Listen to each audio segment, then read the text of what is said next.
Well, hello and welcome to another edition of Health Solutions with Shawn and Janet Needham, where Team Needham discusses everything healthcare.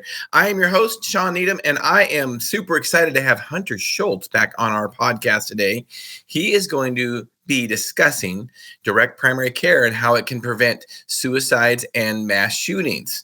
Now, I will tell you, we talked a little bit about it off air last time when he was on our podcast, and maybe even on air. I can't really remember, but I talked so much to him, so many good things. I could talk for hours with Hunter.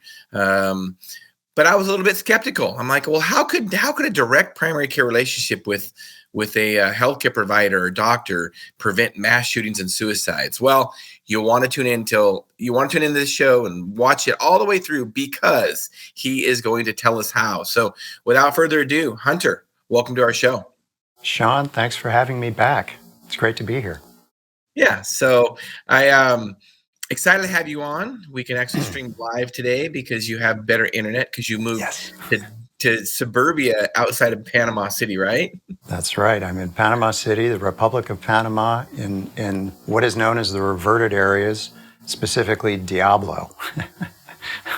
And it's basically the old canal zone. And it was when the canal zone was turned over, they became the reverted areas. That's what they're known as.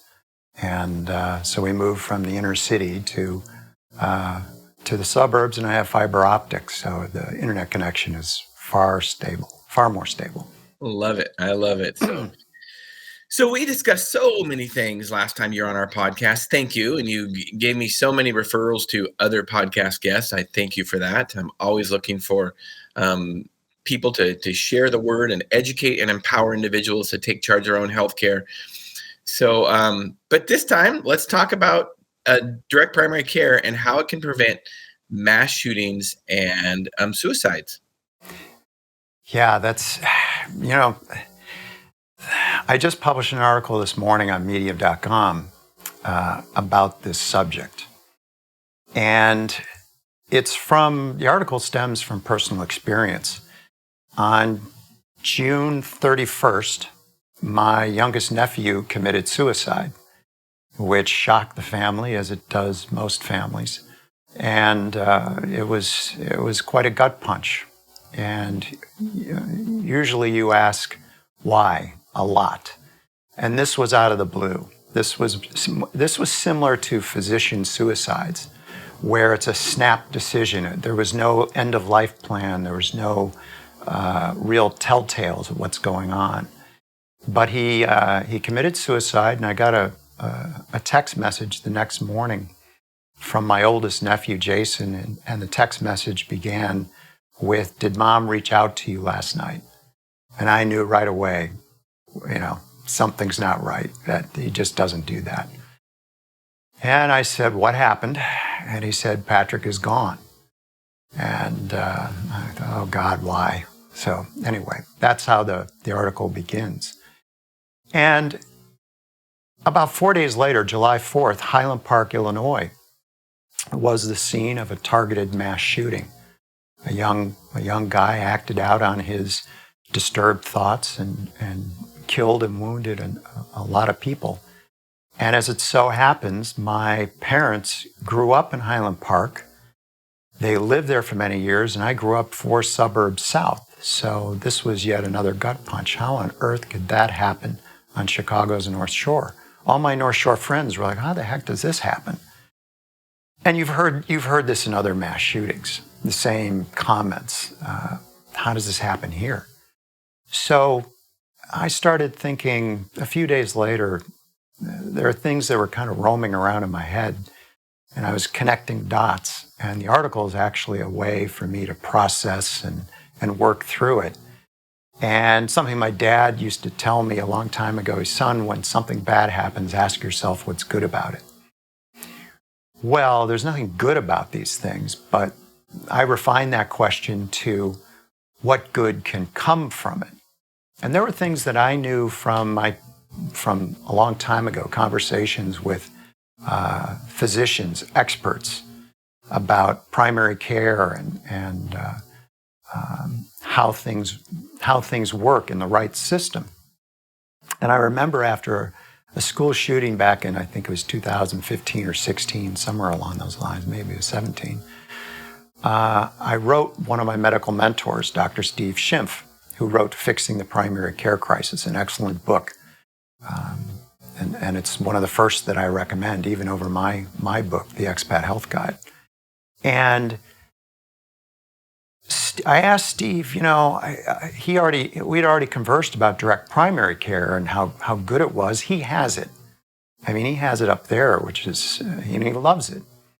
And this is a man who is the CEO of the University of Maryland's Medical Center.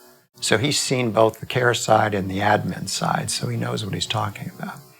And I made the observation, I wanted to hear his thoughts, that with today's broken primary care system, primary care doctors don't have the time to do what's necessary just to listen to the patient, get to know them. They don't have the relationship either. It's take a number. And I said, that can't be good for screening people with mental health issues and behavioral health issues. We've lost an incredible tripwire in over decades of primary care being cannibalized. And he wrote back and he agreed. He said, yeah, it's quite easy for primary care doctors to pick up on things if they have the time and the relationship and that trust factor. And that's when I knew something, we have a big element missing. And so the article was designed it's more of a short course. It's not a typical 5-minute medium.com article. It's about a 20-minute read.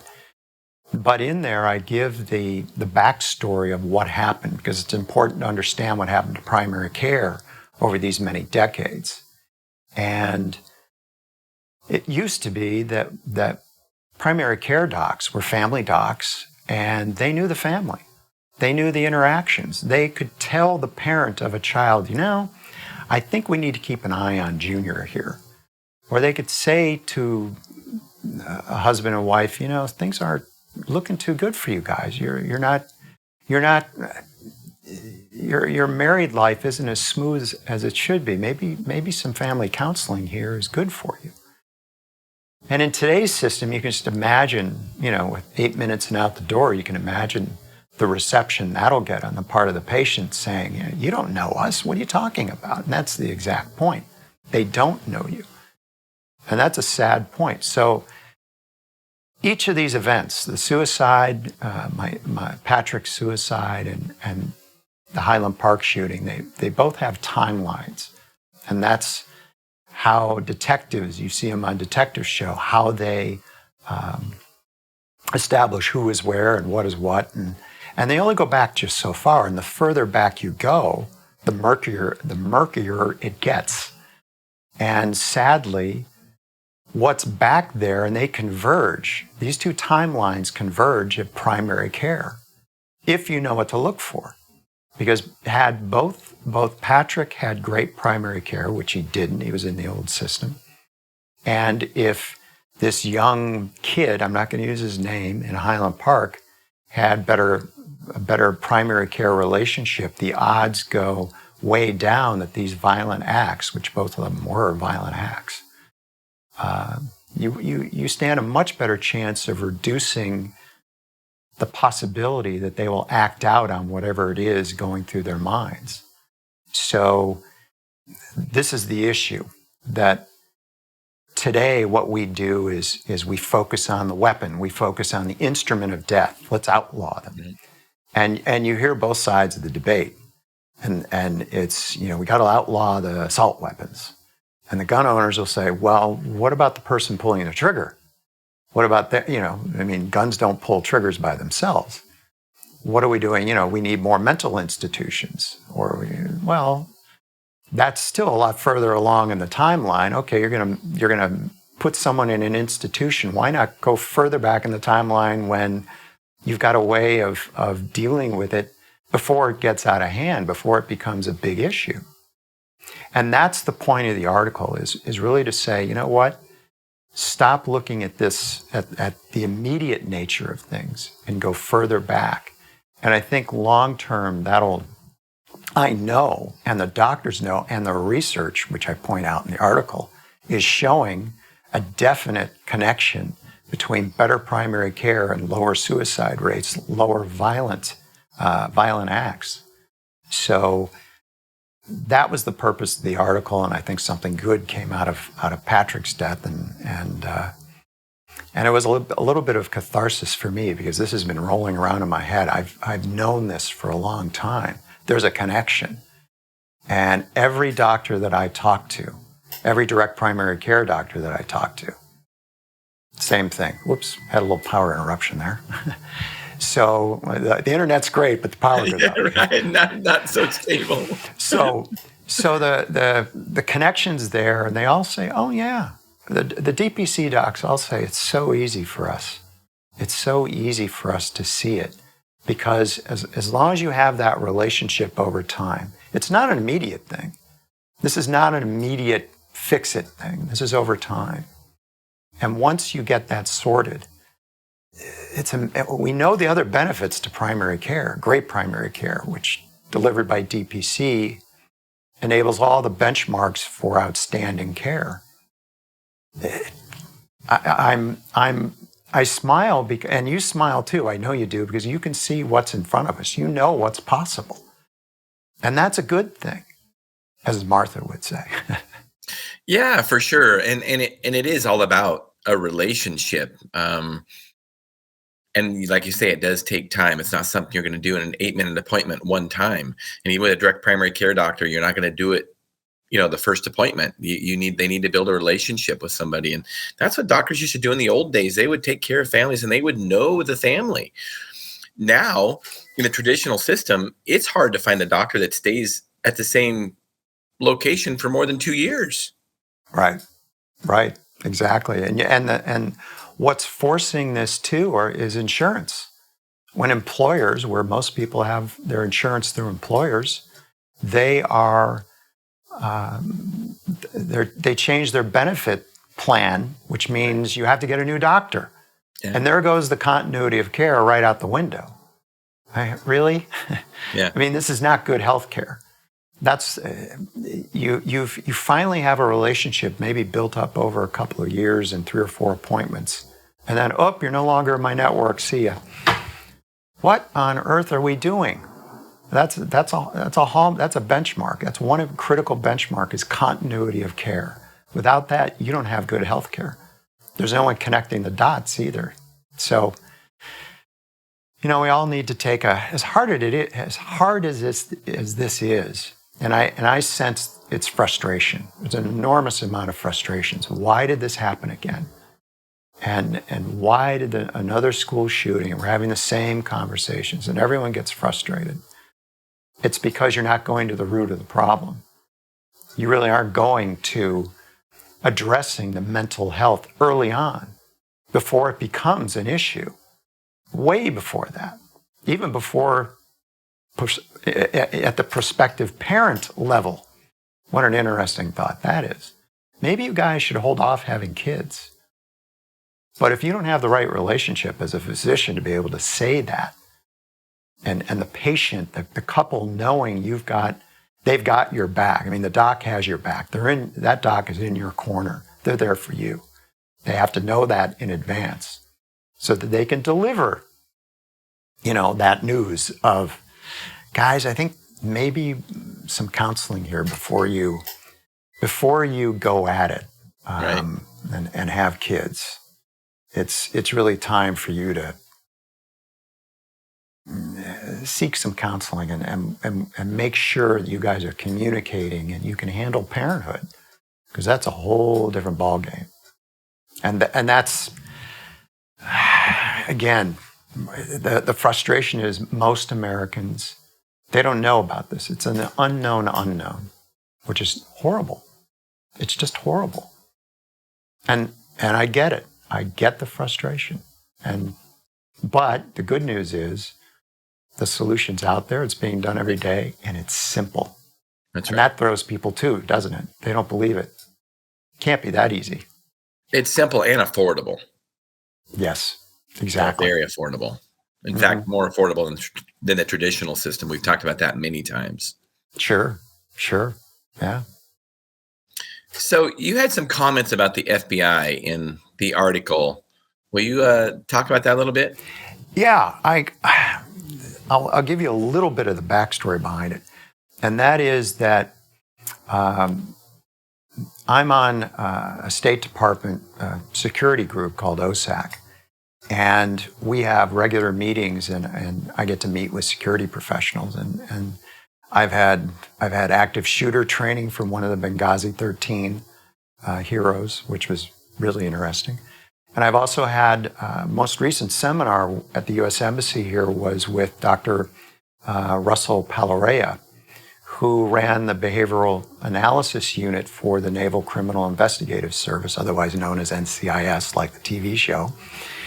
And Dr. Russ did a great job in teaching us that community-based threat assessment is the way to go.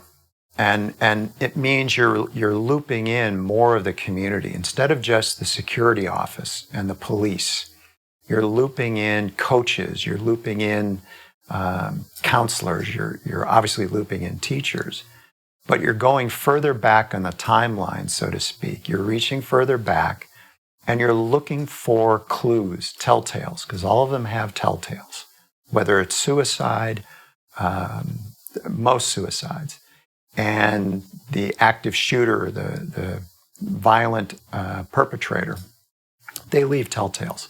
Many of them just signal their intent just beforehand, or days and maybe even weeks. The point is that there are ways of identifying them. So the FBI plan is the one that I asked him, okay, so which plan is out there that includes the community-based threat assessment? And he said the FBI plan. I thought, okay, great. So the FBI plan, you go through this and you'll see the disconnect with primary care here. You go through the plan and it doesn't make any mention really of primary care. And I asked Russ about this in the seminar, the first break. I went up to him and I said, what about primary care docs? Where are they in this picture? And he said, they don't want to do it. And I thought, okay. And time was short. I didn't want to get into it. I knew why. It's because they don't have the time. They're seeing 30, 40 patients a day, 2 to 3% of their panel size, the number of patients they have. So they don't have the time. It's 15 minutes. And by the time they're done, they're beat. They're done for the day. They're not going to be at their best going to a meeting about threat assessment. So I said, okay, fine, let me send you something. So I sent him a copy of my book. And I said, the key here are direct primary care doctors. They have the time to go to these meetings, educate people there on top of the parents on why this is important. And then I also saw something in there. I didn't see something in there that I knew you'd appreciate. And I knew from a conversation with a community pharmacist in Florida, and she enlightened me about the relationships with the customers. And I remember my pharmacist growing up, and Bob Stensby was his name. And he knew everyone. I mean, he knew me. And when I remember having a prescription that he was like, something's not right here. Let me call, or I don't think something's right here, but let me double check. So he called my physician. The physician said, no, that's what I want. And it's fine. So, okay, good, But he knew enough to double check. And he knew me and knew, age. I don't know what it was, but he saw something that he wanted to double check, because he knew me and he knew my family. And as it turns out, you do the research, and I included some of the links. Community pharmacists are among the most approachable healthcare professionals in the system, in any system. Yep. And the research coming out of England and Canada and the US shows that community pharmacists play an important role in preventing suicides. And because they have the family connection, if you will, they have a family view, they're able to spot changes in behavior too. Community pharmacists are not in the FBI plan. So in the article, I boldly suggested, humbly but boldly, that we ought to include direct primary care doctors and community pharmacists in the assessment groups, both suicide and behavioral threat assessment teams. And in the article, I also have a few questions that how to get involved. So asking, okay, who's on the team is a good way to start. And now you know what to listen for. Do we have a community pharmacist on our team? Do we have a primary care physician, let alone a direct primary care physician? We know the ideal, the benchmark are those two things. Get as close to that as possible. So again, I sent that on to Russ. He's a very busy guy, and I don't expect to hear back from him anytime soon. But I told him I made kind of a bold suggestion. We'll see what he says when he gets back to me. But yeah, I think there's so many things that we could be doing, but we're wrapped up in the blame game. We're wrapped up in pointing fingers, and it's becoming clickbait, and it's a sporting event, and it's not really doing the kind of real change that we need. And by using these two events, the suicide and the mass shooting, as a focal point to put a spotlight on going further back to primary care and how do we get that right, using direct primary care as the standard of excellence, we're going to do a lot more to prevent these problems and these challenges and the tragedies than outlawing drugs or outlawing certain types of weapons. Yeah. We really are going to go get rid of the frustration. People will go, okay, now we have a plan. And hey, this isn't that difficult. It isn't easy, but it's not hugely difficult. Right. And it's about being proactive instead of reactive. Yes. Because if you're reactive in situations like that, you're already way behind. And, so you want to prevent the things. So you got to be proactive. Yep. That's actually one of the questions that I would ask a school board is are the plans that we have, either suicide or threat assessment, are they passive or are they active? Yeah. And the FBI clearly states the best plans are the ones that are active, proactive, and that's a huge deal. So, and it makes sense. But how are you going to be proactive when you don't have a physician involved, and then by extension a community pharmacist? Those are two valuable members, unused, untapped, valuable members of the team. Yeah, and as a community pharmacist myself, we've talked for years as a group of pharmacists that we are the most accessible healthcare professional in the community. I mean, by far and away, because people can just walk in or they can call us.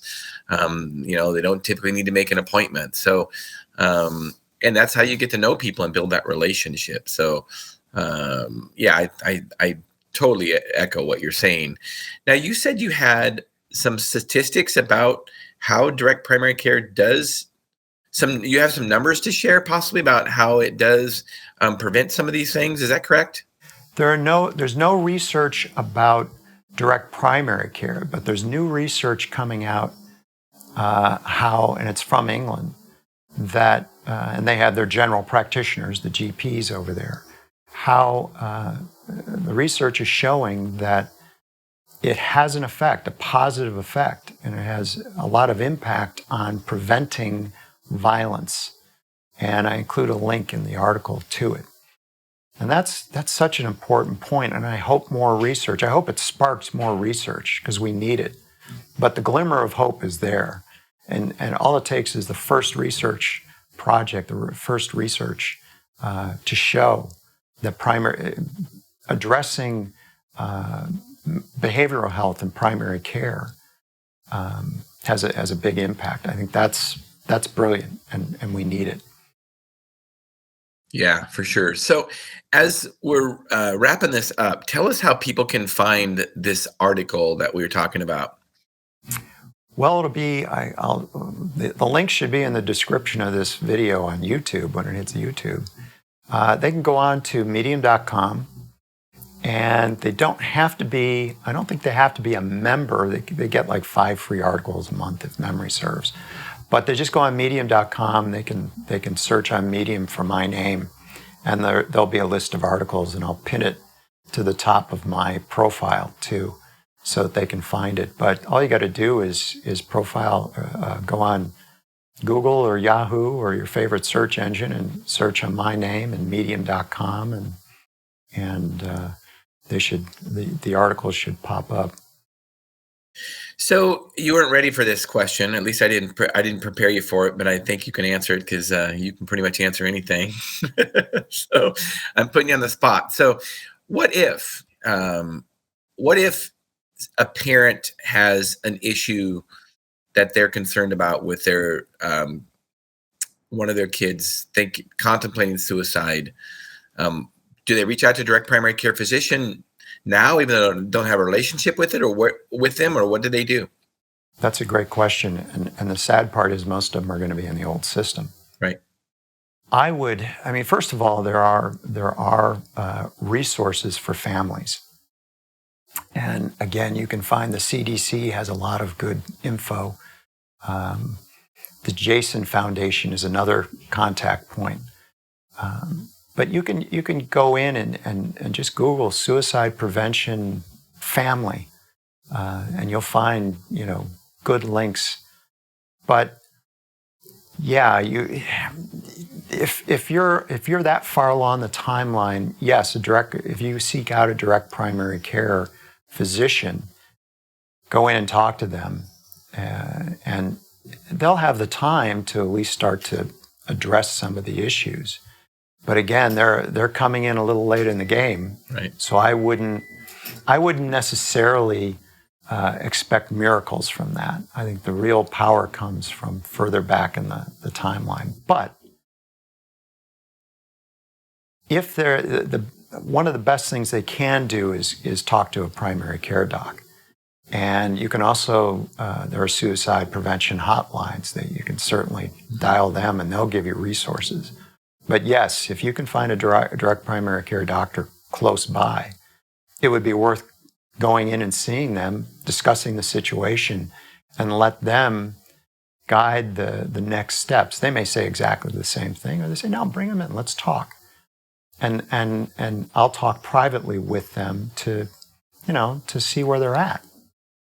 But my educated guess is that they're probably going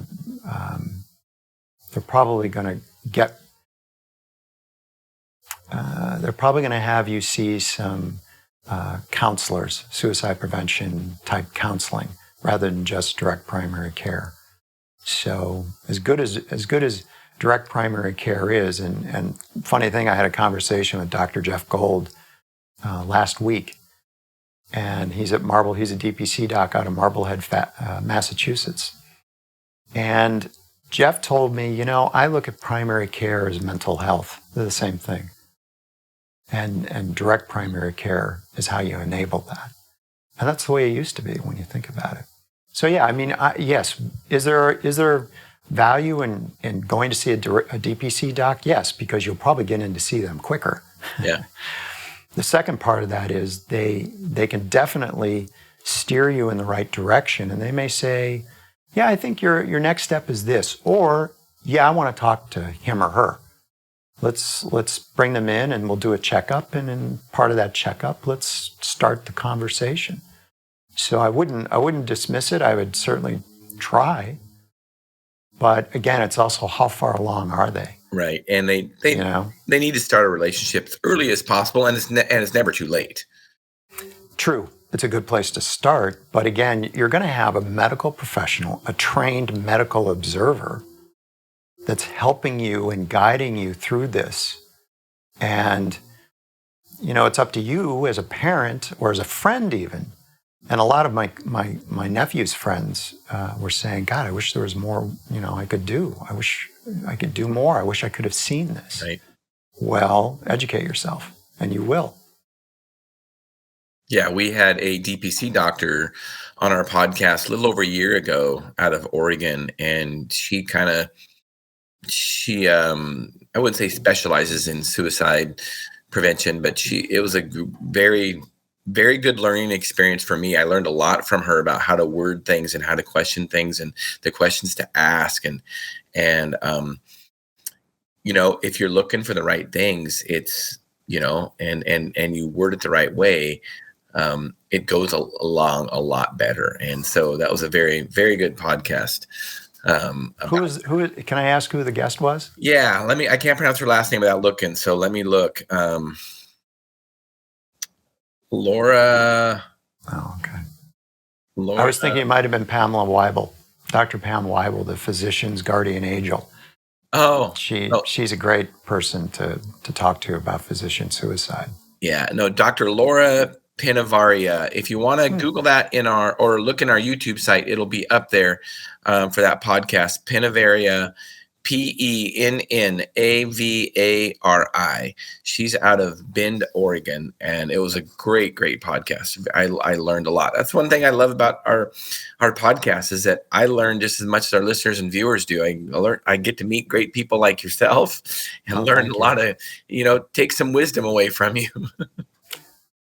Well, I'm happy to share.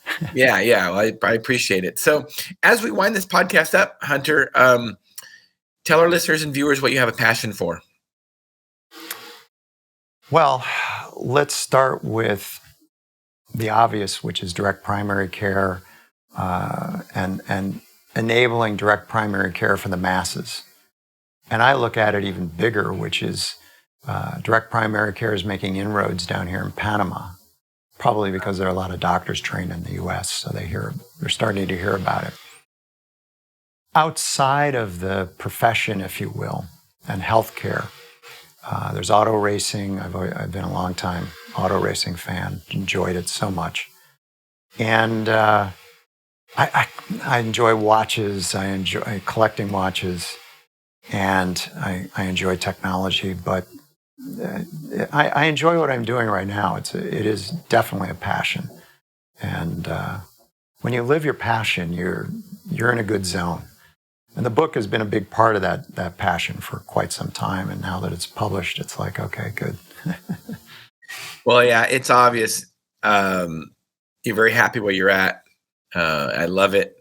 I love you living life and loving life. And I will tell you, I'm doing the same thing. I mean, I'm living in my passion. And when you live your passion, it's like you love life. You don't even feel like you're going to work. I mean, so it's really, really rewarding. So I suggest everybody find out what their passion is so they can live that.